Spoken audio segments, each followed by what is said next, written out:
Welcome to the Hollywood Outsider, an award-winning weekly entertainment podcast. And in this episode, we'll be discussing pop culture events that still resonate with us to this day. These are times where it seemed the entire world was honed in on one thing, and we were all excited for it, for varying reasons. Let's get into it. Let's get on with the show. My name is Aaron Peterson. Joining me today, I'm a fellow host, Amanda Sink. Hello, hello. Troy Heinrichs. I still can't get number one. Sucker. And John Davenport will not be here this week. He had puppy duty.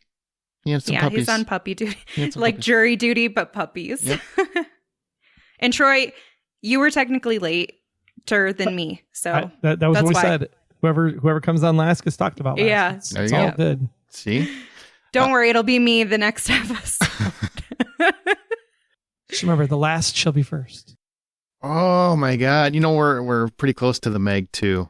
I'm very, very excited for that. Dear Lord, I'm almost ashamed for how excited I am for Meg too. You should be just a little bit. You're getting on Dave McGraw levels. It's probably out by the time you hear this, but which just picture I am definitely in a theater right now, probably in IMAX to watch the Meg.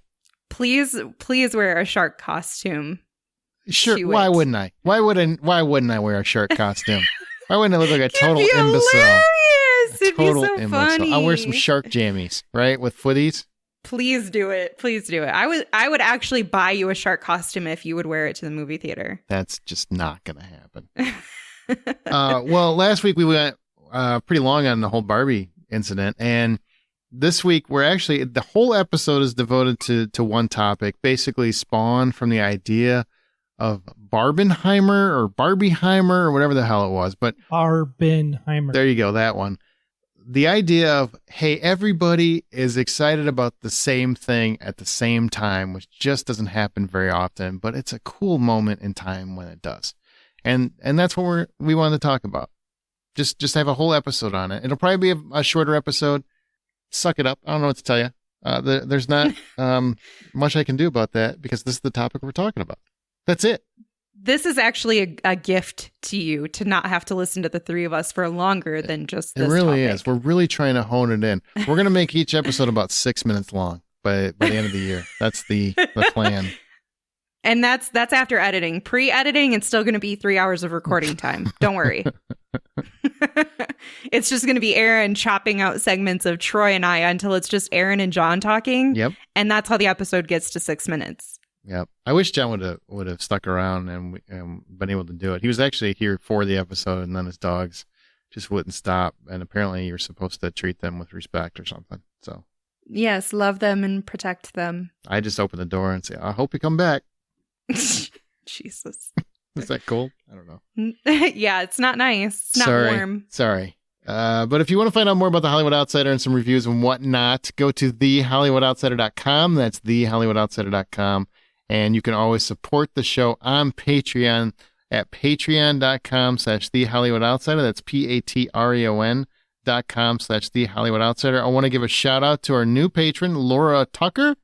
Welcome. Welcome. Welcome, Laura. Thanks for contributing. I hope you're enjoying the bonus content. There's a lot of bonus content out there. We have Bad Movie Night once a month. And by the time you hear this, we should have had the Bad Movie Night with the first Meg on there where I was not part of that.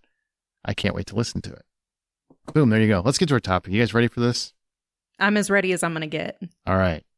Barbieheimer or Barbenheimer, whatever. I was going to say, you're going to give Troy an aneurysm. It was an actual thing. Those movies are just doing bonkers business still, even as we record this. And we did review both movies on last week's episode. So if you want to find out more about that, you can. But it's also something that happens very, very rarely, an actual collision of ideals where everyone wants to watch the same thing at the same time. You can think of this in terms of recent moments like Avengers Endgame, right? We were all on the same page for Endgame, or a vast majority of the public, entertainment public. The Game of Thrones finale, everybody was watching. Regardless of the outcome, we were excited to see it.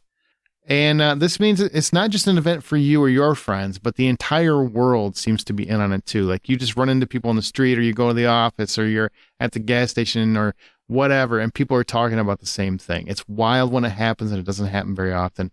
And, the last couple weeks it has happened. People were wearing pink and fedoras, seeing both films in the same day. It was insane. So let's talk about it. What have been the most impactful pop culture events in entertainment for you? And we're gonna go round robin. We'll just do one at a time. That way, we're not just doing lists or anything like that. But just let's talk about them. Where the world and you seem to be on the same page, regardless of how it turned out. Troy, you can start. Let's start with Back to the Future 2.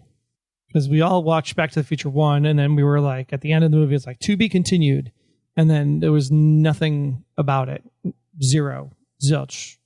For years. Mm-hmm. And then they finally announced that they were going to make Back to the Future 2 and Back to the Future 3 at the same time and release them very closely in the same, I think it actually came out in the same year. It was not really close, within 12 months.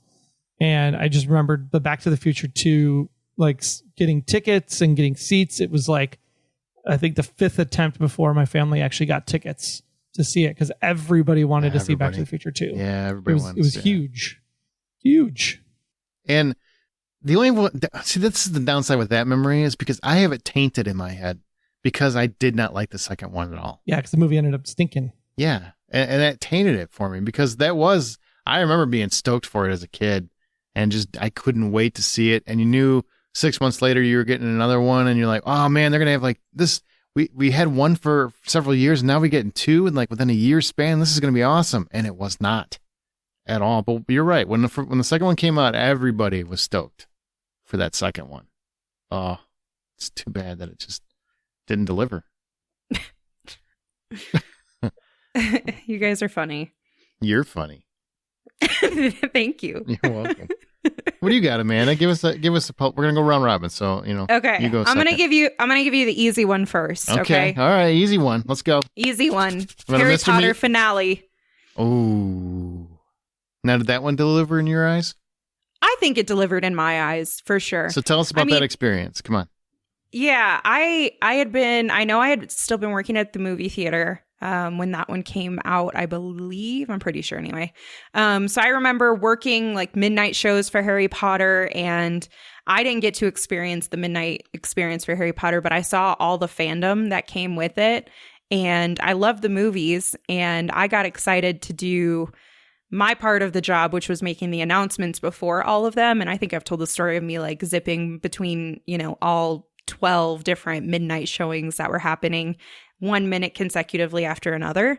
But when I finally got to go to see the last Harry Potter, there was just something about it. There was something about, everyone's collective experience with seeing this franchise come to its end, have it come to a closure, and see, how they would put that on the screen, even though we knew kind of what was going to happen in some capacity. So I don't know. It's that like synchronization with other audience members when it's a completely sold out theater.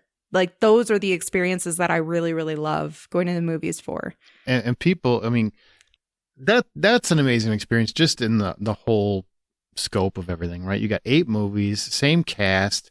I can't believe that they managed to keep all the 3 main kids the whole time. Like not one of them got in to do an acid off a stripper's back or anything. I mean, like nobody just truly got arrested or did anything insane. I mean, that was wild. And they all seem like good people still.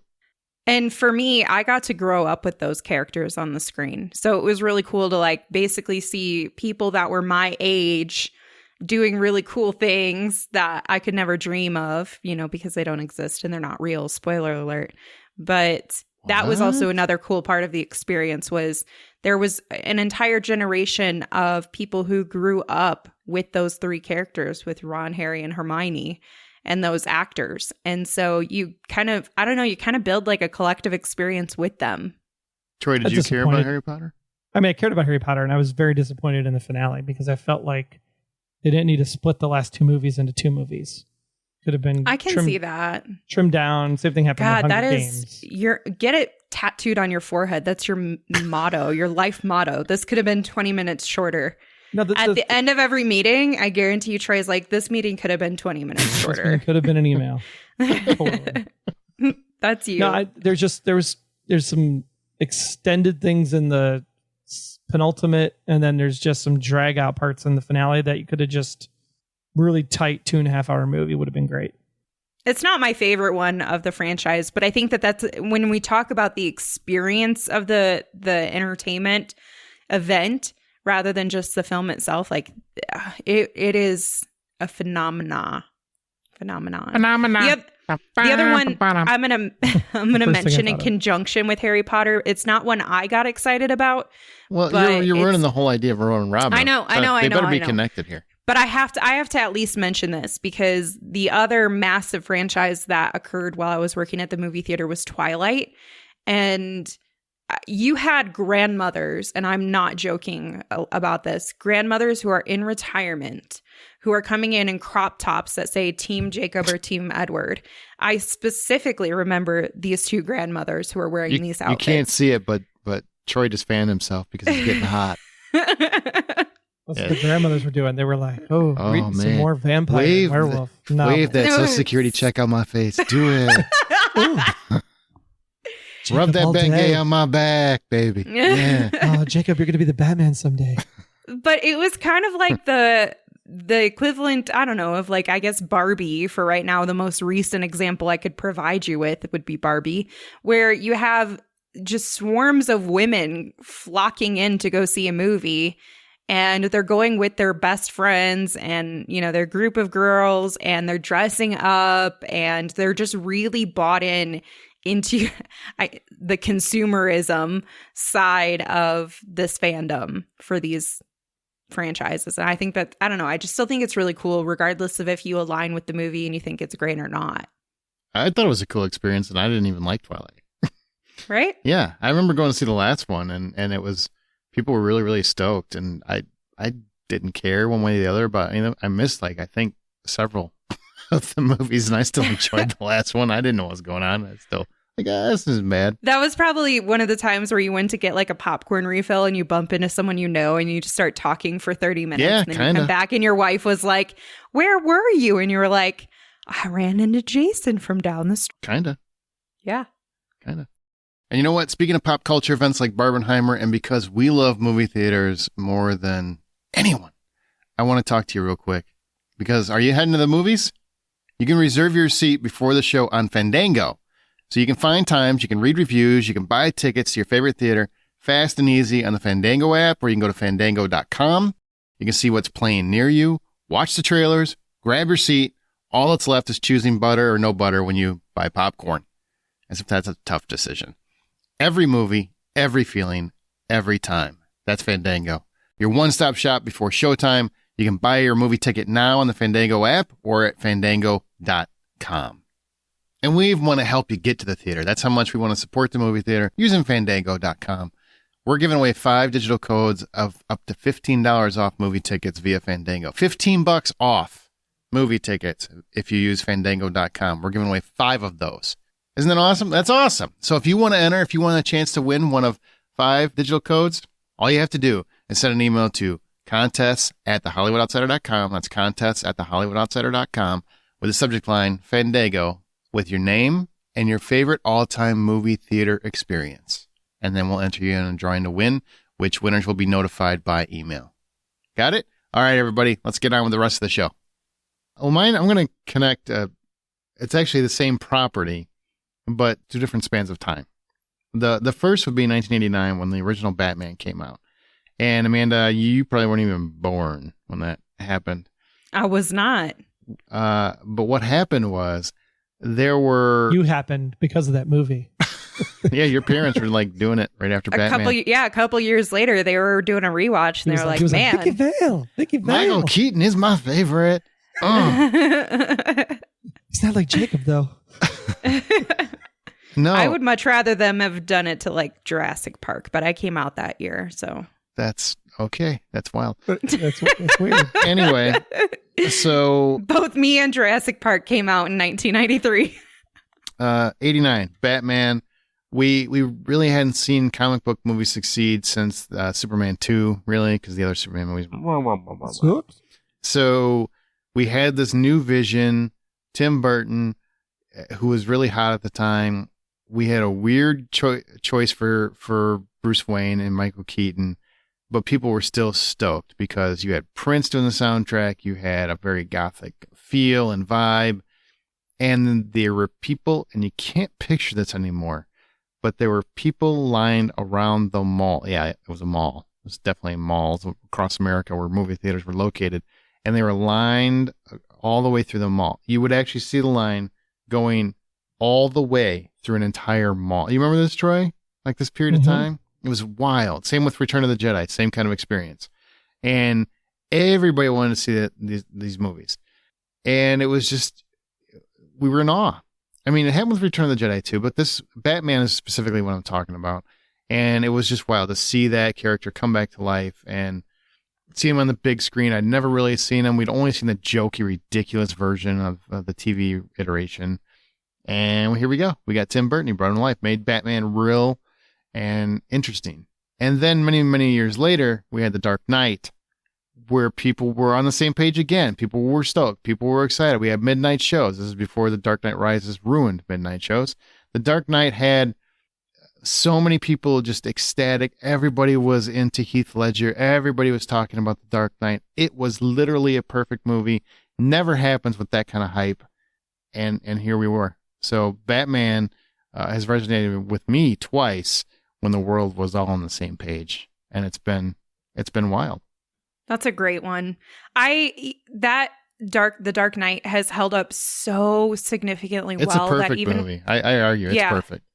That even when they did a re-release to theaters, I took my nephew to go see it. And I recall it being quite busy for a movie that had been out and available for people to, I don't know, probably stream or own for so many years. To see a theater that packed, it's because it lived on in that experience where people who didn't get to see it in the theaters were like, I've loved this movie too. I want to see it in the theaters now. Yeah.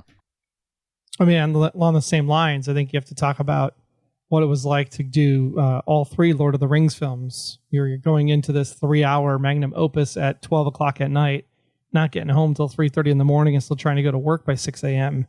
I mean, everybody that Friday morning was all doing the same thing. That's true. Like, that's true. Lord of the Rings? Yeah, Lord of the Rings. Youth. More coffee. How rare, though, for it to happen 3 years in a row. I mean, basically, it consumed our Christmases 3 years in a row. Right. And we weren't disappointed once. And the Twilight fans can't say that shit. I can promise you that. And only just because you also have, like, it's a different time. We had to, like, wait in line for tickets and wait in line for seats. Phantom Menace comes to mind as well as one of those things where wait line, you had to get there early, man, because if you didn't get there half an hour early, you're not sitting anywhere you want to. For Phantom Menace, we got in line at 6 a.m. in the morning to buy the tickets when the theater opened up at noon. And then after we bought the ticket, we immediately got in the next line, which was the line you sat in to get your seat, because there were no assigned seatings back in the day. And the movie didn't start till midnight. So we were outside in 95-degree heat all day and then pretty much like slept through the entire movie because we were so tired.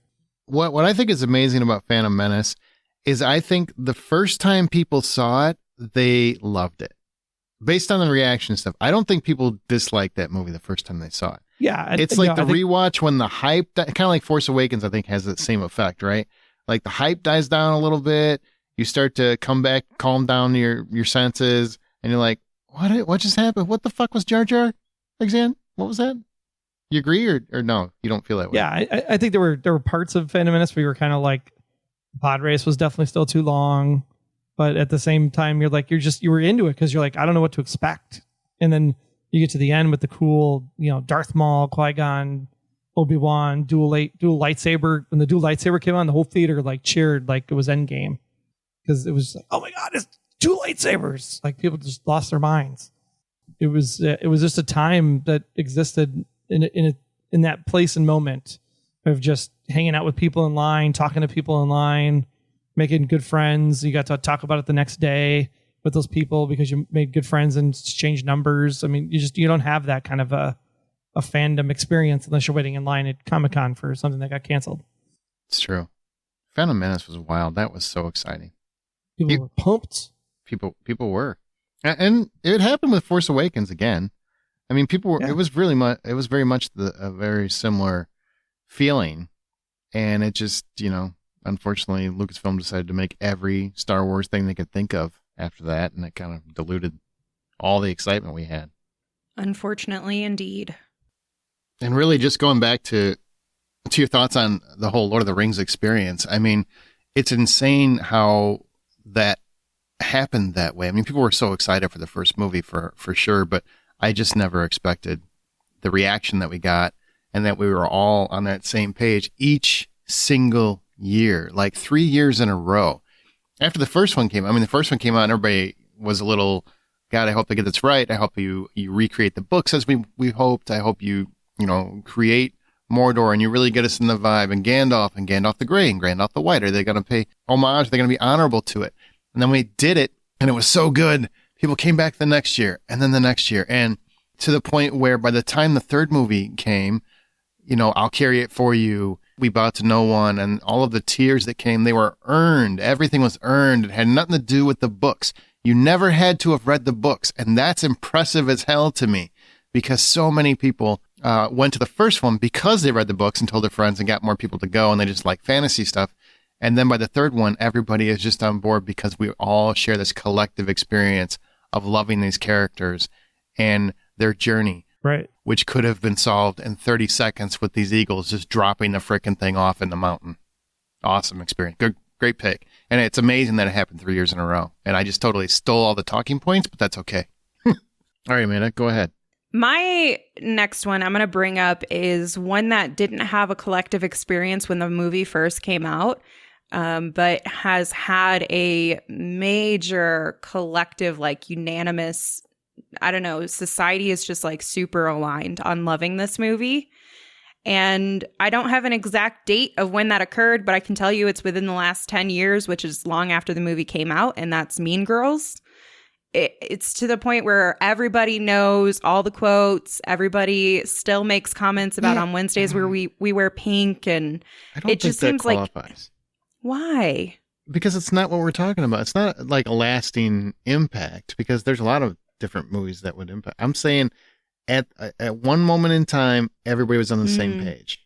Well, everyone was on the same page at one moment in time about loving Mean Girls, and it's still happening today. All right, I think that's a stretch, but that's fine. I'll move to my next one. Okay. So the next one is Fast 7. And this is the one where Paul Walker had died during the filming of this film. Mm-hmm. And so when the movie released, there was not only just love and support and respect for the franchise and for Paul Walker and to go out and show out, but it was also, I think, for a lot of us, curiosity is to see what would happen with his character and what they were going to do to kind of wrap everything up. So that one, I remember, I think probably every single Fast and the Furious movie, there was a group of people that I used to go see every single one of them with. And afterwards, everyone in the parking lot from those sold out showings would be zooming, racing their cars away, even though they drive like a Honda Accord or something. Still do it with all the movies currently, but yeah, that was definitely the king of the hype for those movies. Yeah. I mean, when you have one of your lead characters suddenly die in a tragic accident, like, people are going to be morbidly curious to see what's going to happen and to see that person in their last franchise appearance. I know that's not the last movie he made, but it's still just, that was a really bittersweet experience, because it was kind of like you were also sending off Paul Walker as an individual, as an actor. And I remember when they play the song and the cars drive off in separate directions to signify like he's going his own way. Mm-hmm. And we no longer have Paul Walker as part of this. We no longer have Brian really as part of this as from Paul Walker. You could hear the collective sobbing in the theaters. Like everyone was just in tears. And he was glowing. Yep. And that song, I like how they're still using that song in the movies today, by the way. Mm-hmm. That song just plays and everybody's like, I miss Paul Walker so much. Anytime I hear that song, it's on my Apple Music, and whenever it shuffles on, I'm like immediately emotional because I think about it, and I'm like, oh, it's so sad. Wasn't it wild how Paul Walker was not ever really a super famous actor except for these movies? Mm-hmm. But man, people really missed him. Like they did like what they saw, you know? Yep, absolutely. That was a good time too. That was a cool time to see those movies. Like that was fun. It was. Even that though- was like the prime of movie theatering. Never thought I'd cry in a Fast and the Furious movie, but I bawled at the end. Like a baby. Hey, man, Everyone, I'm telling you, every single person in the theater was crying. don't take away Paul Walker and his skulls. Don't take away skulls. All right, Troy, you're up. Oh no, I'm up. I'm up. Yeah. Amanda, you talked about Jurassic Park, so I'll talk about that one. While there was humping going on to bring you about the actual Jurassic Park came out in I think June of '93, and Oh, that's a really great month, actually. yeah, well, your parents definitely weren't humping to it then. So it was a movie that I think everybody was excited about because we hadn't seen dinosaurs really brought to life in that way. And everybody wanted to see that so bad. And then Steven Spielberg just freaking nailed it. And I mean, people were so excited for Jurassic Park. It was insane. I mean, it became instantly iconic, but all your friends saw it opening weekend. So you were talking about it seemed like anyway, and you were talking about it. And honestly, for a long time going, it was an iconic moment in time. It was just really wild. Jurassic Park is just one of my favorite memories. And I would since it's Spielberg, I'll also tie it into Crystal Skull, which is more ends on a negative, and I think really, really did damage to the Dial of Destiny that just came out, which was a very good movie. And unfortunately, a lot of people didn't want to see it because Indiana Jones and the Kingdom of the Crystal Skull, the hype was so exciting. People were wearing fedoras and whips and shit to the theater. They were stoked. I went with my entire family, like mom, dad, kids, like everyone went and saw the same showing. And unfortunately, the movie disappointed, but it was still a great moment in time. It's just we all got to bitch at the same things at the same time. Swinging monkeys, what the was that? Stuff like that. But same kind of moment, though. Revisiting it, though, it's not as bad. Like you said, like revisiting Phantom Menace. It's actually not as bad as you think it is. It's just the CGI was just not proper for the time. You needed to wait a little bit to either do better CGI effects or just go back to practical effects, or not have the effects at all and just do the scene differently. Absolutely. Amanda, I don't know if you were around for this one, but there was one white Bronco that we just watched for hours drive down a highway. Yeah, I just watched it like 2 weeks ago on Netflix. The O.J. Simpson car chase. Everybody was glued to the TV to see what was going to happen to the white Bronco, Mm-hmm. no matter where they were. Now, when you were watching the TV series, Amanda, did you go back and look at the actual footage? Because I can't remember if they had the footage in that series. They show some of the actual footage. But I looked up the footage of that and also him when he gets to his house also. And then pictures I saw from when he was handcuffed in his backyard. So they did have some of that. It was really, really well recreated in the film. And they do insert like real shots. But those are more like the aerial views that you see, I think. Mm-hmm. But yeah, I did look it up after too. And you have to remember, this is like June 1994. So you would have been 1 year old probably. I was. But this is like pre-internet in people's homes. So we didn't have like YouTube to go look it up and watch it the next day kind of thing. Like this was a truly, as it happened, moment event. And at Live that time, TV. This is all you know about O.J. Simpson is what you see on the news or what you see in sports. And like, oh my gosh, what did O.J. do? Like O.J.'s an American hero. Like this can't be going on. So yeah, it was just fascinating. And what was even, I don't know if it was equal or on the same length or whatever, but the OJ verdict. Yep. I mean, people at the office had their TVs turned to that channel for the OJ verdict. It was wild. I bet. Work stopped. Wild. Yeah. People were allowed to stop working and pay attention to TV. That never happened. It was such a monumental decision, though, I think, too. And because it was so publicized and it was so divisive in the country, Mm-hmm. that it was like, no, this is important to what this is gonna mean going forward, what this represents. And now because we have multiple screens, they just knew that you could keep working and watch Johnny Depp at the same time. Right? Oh, God. Yeah, I mean, you can tie that in, right? Johnny Depp and Amber Heard was kind of the same thing. Oh, my God. That's a good... Yeah, I kind of forgot rivaled how... OJ there for a while.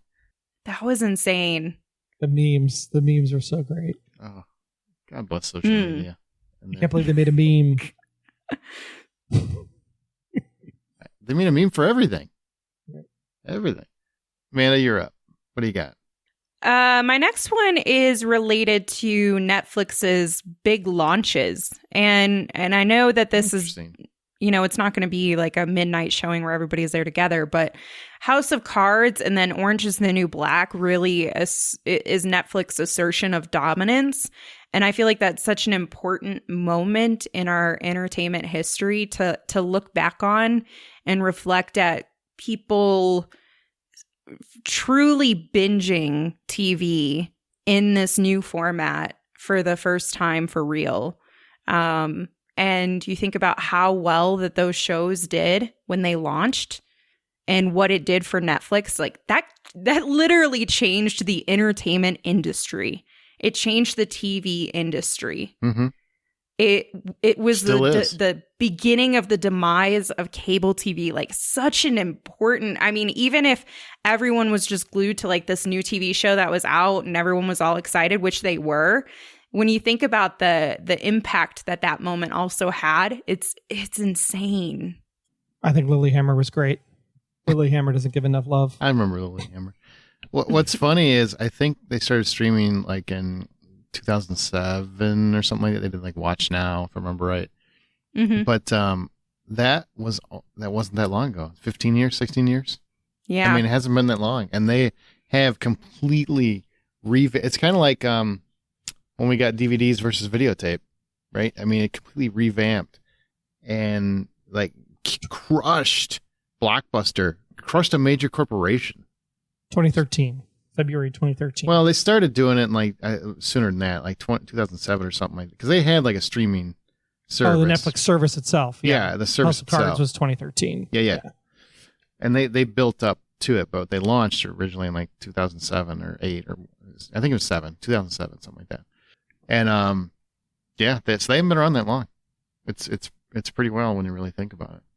It's good. It's a good mention. Thank you. Sure. So I've got It's kind of weird when you think about it. Netflix 07 and a year later the iPhone. And the two of those things ushered in the digital revolution. Good. Mm-hmm. Good point. Ooh, I like that phrase. I've got two comic book ones that really, really hit me personally, but also the world was involved, and I was shocked that the world cared. Put it that way. Deadpool. Is this Spider-Man? Well, hang on. Deadpool is a character I thought only I really knew, and then I realized a lot of my friends knew, but really just geeks knew. And thank you, Ryan Reynolds, for making that one of the most popular comic book characters to come around in a long time, because everybody was talking about it when it finally came out, and the movie just like shot to the top of the box office and became instantly iconic, and basically changed how marketing works, completely changed how movies are advertised. Yeah. I mean, just across the board, revamped the whole system in that respect. And it was just phenomenal to see so many people loving a character that I never expected to be popular. Like, I really didn't. I just did not. He's not a good dude. He swears a lot. He's violent, and he just doesn't give a shit about anything except whatever he's doing at that moment. And it became super popular, and Ryan Reynolds really made that character work. I don't even know if that character can work without somebody just like Ryan Reynolds, but that one worked. I would agree with that. The other one is 2002 Spider-Man. People can't remember, I don't think, unless you were around when that came out. I don't know if you could really see what that did for superhero movies, because I mean, yes, X-Men was a hit and Blade did really well, but Spider-Man launched superheroes into the stratosphere again of massive blockbusters. It became one of the biggest hits ever at the time, had the biggest opening weekend at the time. It was over $100 million, which just didn't happen at that time. It was fun and nailed it as far as I was concerned. Nailed the character. Special effects were pretty phenomenal. It was just, and for me personally, you know, my son's a diehard Spider-Man fan, so I got to see it with him, and that was really cool because I'd always wanted to see Spider-Man on the screen. I got to see it with a fellow Spider-Man fan. That was really, really cool. It was just a great moment in time for me personally and the world, because everybody that I didn't even know liked Spider-Man were suddenly Spider-Man fans. It was wonderful. That's really cool. That's really special. And it's back when they knew who Uncle Ben was, too. Oh, I knew it. I knew it was coming. Mm-hmm. It was only a matter of time. Remember that? Remember when Uncle Ben was part of Spider-Man lore? Before they just said, we don't need him? We just won't even mention him. We'll pretend, apparently, Aunt May doesn't even talk about her dead husband anymore. When Spider-Man's origin story actually existed. I know. Yeah, because really the 90s was Batman, The Crow, and Blade. Damn, that was a good movie.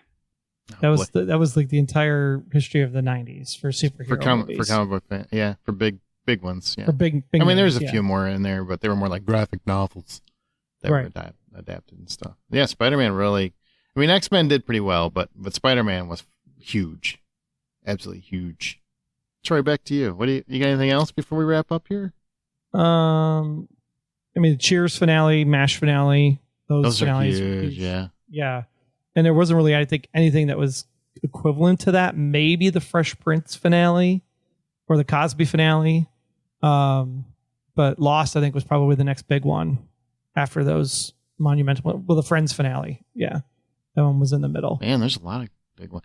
Yeah. I think the MASH finale is still the highest rated TV show of all time or TV series airing of all time or something like that.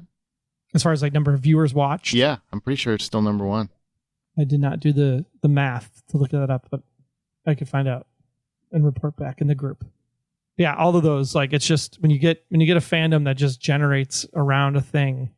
I mean, just that we're closed at the end of the Cheers finale. It's just oh my gosh, so good, so good. But I think it was MASH. 105 million, 105.9 million people watched. Goodbye, farewell, and amen. It's a lot of people. That's a lot of people. They don't do that anymore. Watch TV at that certainly level. Don't. Yeah. But we did watch, I think, something that's really kind of moved the entire Americana into this politicalness that we are today was the 2000, 2008, and the 2020 elections. If you remember back in 2000, that was the hanging... I don't want to remember any of these. 2000 was we're never going to have a winner because the hanging chads in Florida, and Al Gore won the popular vote but didn't win the electoral vote. And then that's kind of become the theme ever since in the 21st century. 2008 was will a black president actually get elected? And everybody rallied around Obama. And then did. Obviously 2020 was a complete shit show. Oh, man. That's... Yeah. It got brutal. That's when politics got personal. Like politics, I feel like used to be more personal between the candidates and not us to each other as much. Well, okay, let me backtrack, because when Obama got elected, things got real personal. So I take that all back. That was the catalyst, in my opinion, for politics to go really awry. But 2020, obviously, things escalated even more. Well, even more so because the president is like stoking the fire of 100% derision. Yeah, and I think the difference in 2008 was that it became more political because the campaign for Obama knew exactly who they needed to target, which was the people that usually vote, right? It was the minorities. It was the younger generation. They really, lack of a better term, rocked the vote to get those people to the polls. And once you get people to the polls and involved in understanding what's going on, you're going to get a whole generation of different voices and opinions that are kind of fighting against the stalwart of what America has been up until that point. And so why not rally around a black president to do it too? That'll really rile them up. And then everything just kind of changes from there. and how the entire political landscape moved forward. I mean, yeah. Yep. I hate to I mean, say the fact that that's true. we're still living it, right? With Biden being Obama's VP and now Biden's in the chair. Yeah, and I'm sure we're gonna have a much easier go the next election year. It'll be very smooth. I have no doubt. It's gonna be a breeze. It's going to be so smooth in about a year from now. Yeah. Wake me up when the election ends. Right? Please. That's a new song. Wake right? me up when Wake November me ends. up Yeah, when the November. election ends. A couple of the ones that I still want to call out is Will Smith smacking Chris Rock. Oh God! Because man. when that happened, The world the was involved. viewership just skyrocketed. Twitter was booming. Like everyone was collectively honed in on that moment. People who were anti-Oscars didn't care about the Oscars. It did not matter. It was everybody had an opinion. yeah, everybody. everybody had an opinion. And what was amazing to me is that when you're watching it live, they didn't show it in the U.S. It's only from like on Twitter where the whole video was shown. Because if you remember when it aired, they actually show Chris Rock getting up there, and then it cuts like to after the slap when he's just like, Oh no, they showed the slap aired on TV. No, it did not. No, it did not. Not when The I feed feel I like was- I remembered No, seeing you it did though. not. the feed I promise I you did saw not. had him. Yeah, the feed I saw had him it No, live because it was on a streaming service. Well, that might be no. ABC did not air it, and You didn't get the conversation that happened after the slap. That's what they cut out. you didn't get the slap at all. The slap wasn't on there. It was I feel afterward. like I got the slap Oh, no. because I was cooking while I had my laptop. I think up. people. This is revisionist history. Go back and you'll find out that it did not. They did not show it on there because they had the edit. They had an edit option in the U.S. It was only when the clips aired on Twitter from other countries that didn't edit it like that it started circulating and people saw that that's what happened. Because when it first aired, nobody knew what happened. We were trying to figure out for the life of us what happened. Okay, well I don't know. Yeah, I disagree. I remember vehemently seeing it happen on my TV live because he walks up on stage and then he just kind of does the thing and you're like, holy shit, is this a bit? Like, what's going on? And then it choppily cuts because you don't hear the like, don't put my wife's name in your mother bleeping mouth. That's the part they cut out. I'm telling you, the whole thing, you did not see it. But go ahead. Go Google it. While you're done listening to this podcast, go Google it, and I'll bet you'll find that in the U.S. it was not shown. It was not shown in the original airing. So on a happier note, Fight. one that I honestly didn't even expect myself to get so wrapped up in because I'm not crazy about theater to the extent where I'm like, let me rush to my TV screen to watch this. Mm-hmm. But when Hamilton was released on Netflix, Yeah, that's a good one. If you said Netflix, I think you meant Disney Plus. It was on Disney Plus that Hamilton released. Sorry, go ahead. Wow, I've never, and ever since then, Hamilton has become even more popular and beloved because people We needed learned what too. it was about. Yeah. And it was so fun and it was so funny and the music was great and it was so well shot for, being a theater play. And I just, all of the things just made it really, really cool. And it was finally something, because I believe it came out during COVID. So we were all already stuck at home, kind of feeling very alone and isolated. Mm-hmm. All of us were. And here we had this moment where we could collectively like glee and have excitement over what was going on with this. And something that hadn't, at least to my recollection, has not been done before. No, and we weren't throwing So- away our shot. Good for you. Sorry. I pulled the Troy. Yeah, no, that's a very good one. And it was kind of cool because that really did bring people together and got me to watch a play. Because otherwise I don't think I ever would Yep, have saw it. exactly. Uh, I also think we had that experience with Schitt's Creek during COVID. It had a boom where everyone was collectively enjoying yeah, it. I feel like everybody watched that show at the same time. Like everybody just started watching it and finishing that show in the same Yep. weekend or something. It was Mhm. pretty wild. I want to throw a mention out Top Gun Maverick because, I mean, last summer, man, that really kind of brought people back together in a big way. I mean, Red, you're just talking about the split in parties, Troy, and Top Gun Mhm. Maverick was a movie that hit every quadrant, and people were, no matter which side of the fence you were on, because people were so divided these days, we were all on the same page for a couple hours. and going to the movies collectively. Mm-hmm. Any more from you guys before because some listeners had some cool picks I wanted to mention before. Cubs World Series, talking about sports. The rain delay speech for 17 minutes that changed the entire direction of the game. And then the Cubs win, and I woke up my wife because I was punching the bed trying not to scream, but I was super excited. So I woke her up anyway. You want to hear a true story about the Cubs thing? I hadn't watched a Cubs game since my grandpa died, because I used to watch them and go to them with my grandpa, and he died when I was 19. And I never watched a Cubs game after he died until the World Series, because I always said if they go to the World Series, I'll watch them again for my grandpa. That's what I did. Did you watch all the World Series games or just that last game? Just the World Series games. I watched all of them, but I haven't watched since then. And then I think the one that every American pretty much knows about, regardless if you were alive at the time or not, was the Miracle on Ice, the semifinal match between U.S. and Russia in 1980. Oh, in 1980, right? Yeah. With Tanya. Huge. It wasn't with Tanya Harding. I was like, is that what he's referencing? That was much later. Much, much, much later. I don't know dates. That was a Miracle on Ice too, because that really brought attention to figure skating again. Yeah, it did. I'm just saying, I thought that's what you were referencing, because I'm pretty sure everyone watched that. The movie was called Miracle for a reason, Amanda. It was the Miracle on Ice. Okay. Amanda, any wrap-up It was ones? 13 years before you, though. I understand.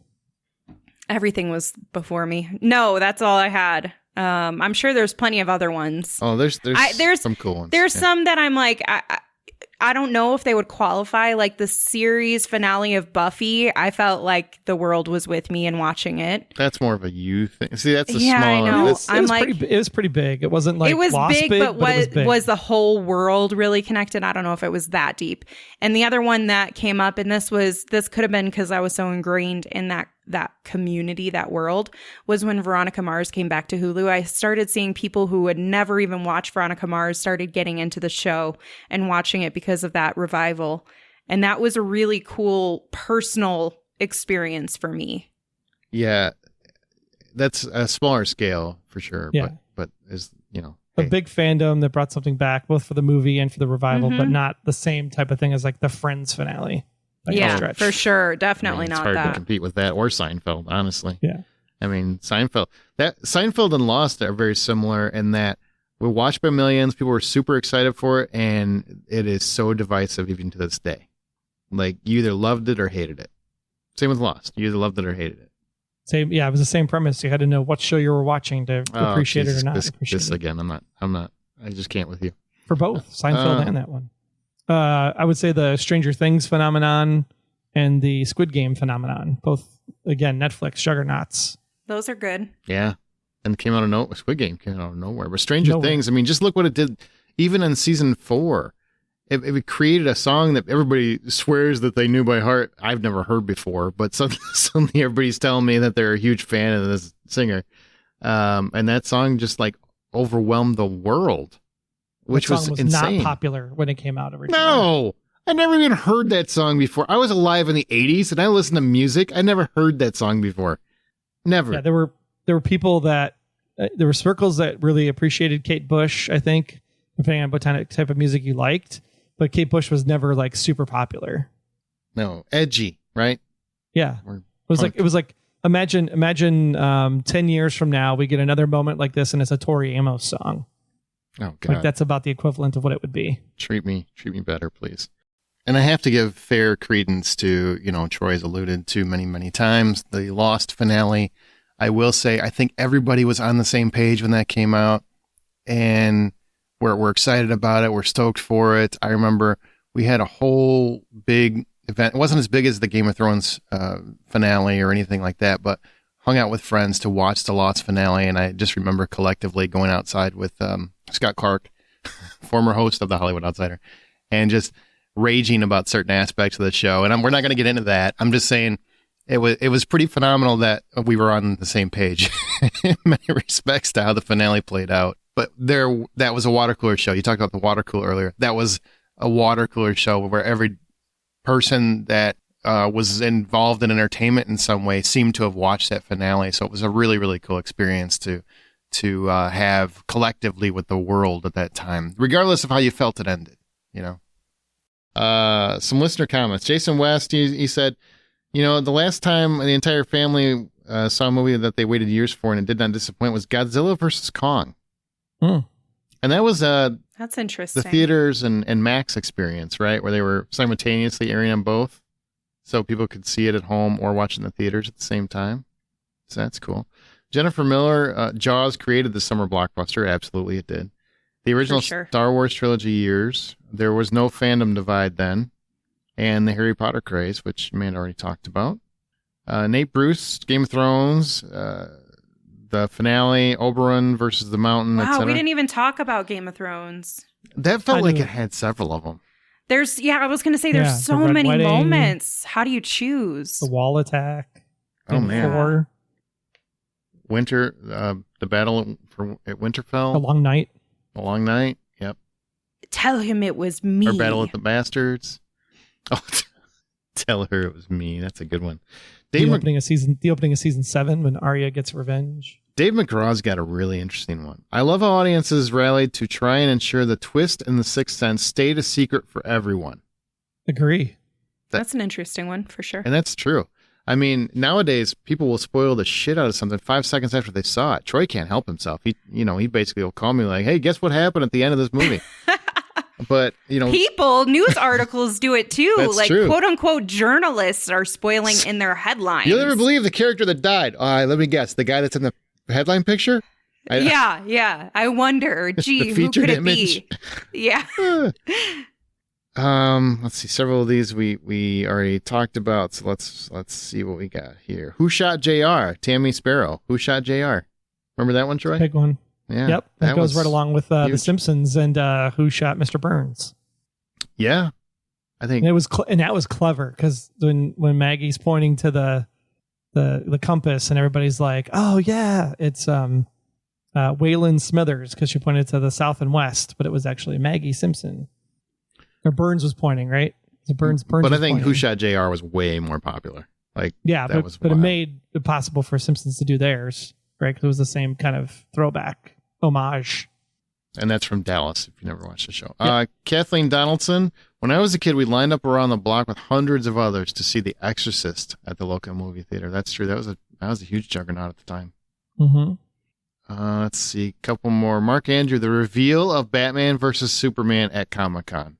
That's a good point. Because when that was revealed, the world was super excited. I mean, they went nuts. Unfortunately, the movie didn't deliver on the same excitement when it finally came out. They revealed that their moms were the same name and it ruined everything. Yeah. Barbara Harris. Oh, I like this. People stopped going to clubs to stay home to watch Miami Vice on a Friday night. It's true. And here's another one. This is true. This was a huge phenomenon. Marvin Sewell, Black Panther. Yep. That's a really good one. But that was pretty phenomenal. Wow, and that was a massive hit. Everybody was talking about it. I would say the second one too, though, because after he passed away, they didn't rally like we thought they would, though. Yeah, and have an entire season of Justified that tells me why. Haven't even watched Justified yet. I can't get to it. I don't have time. Whatever. Make time, Troy. I'm making time on catching up on the other stuff I had to do before I got told to watch Justified. Black Panther was such a phenomenon. Such a phenomenon.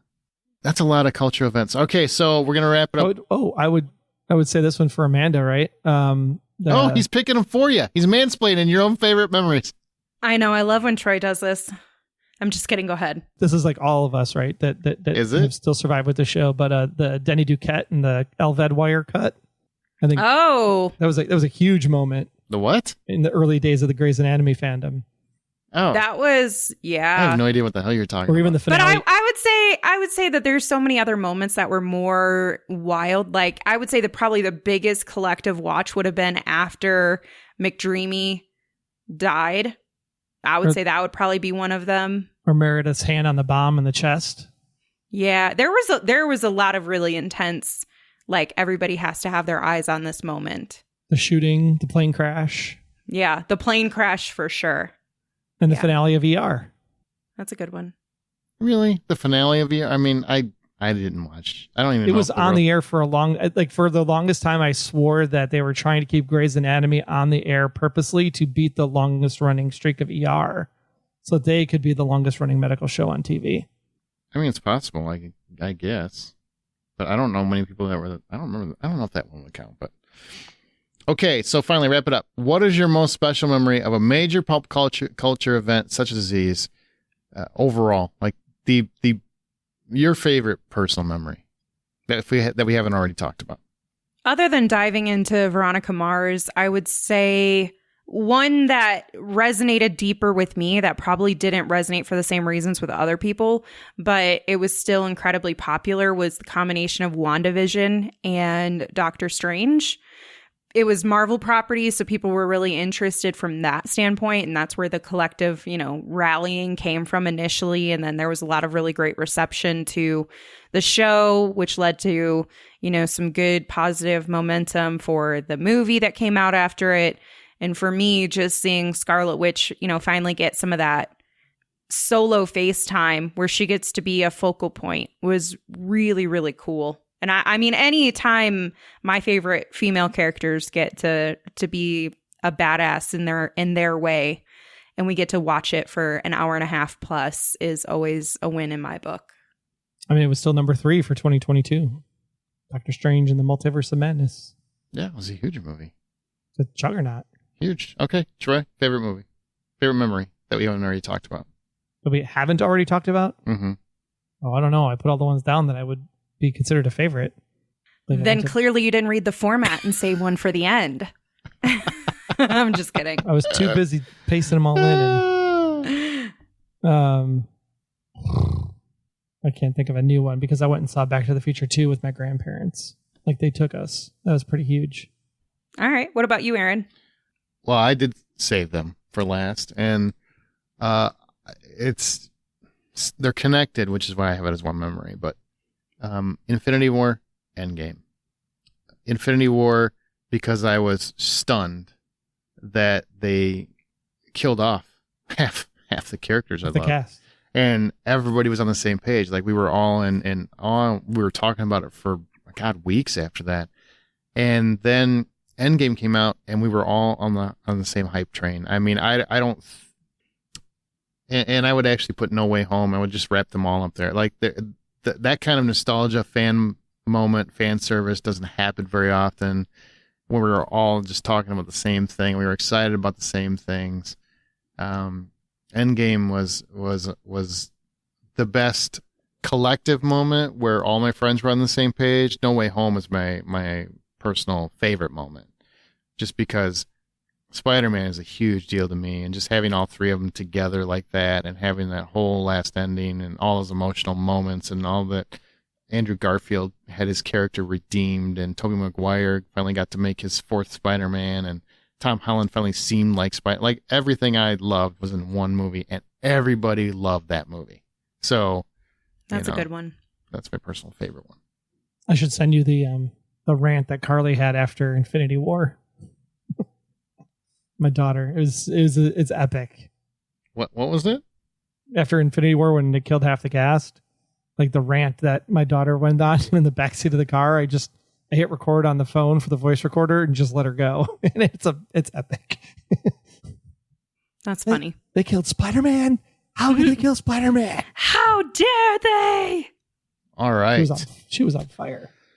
Well, guys, I hope you had fun. That was a lot of nostalgia, and I thought that was fun, just kind of revisiting some of those. And I'm sure some of you have some of your own. Be sure to shout it out on social media, at Buy Popcorn on Twitter, at The Hollywood Outsider on Threads and Instagram. And, of course, we're on Facebook. We have our own group, The Hollywood Outsider. Just find it. It's a private group.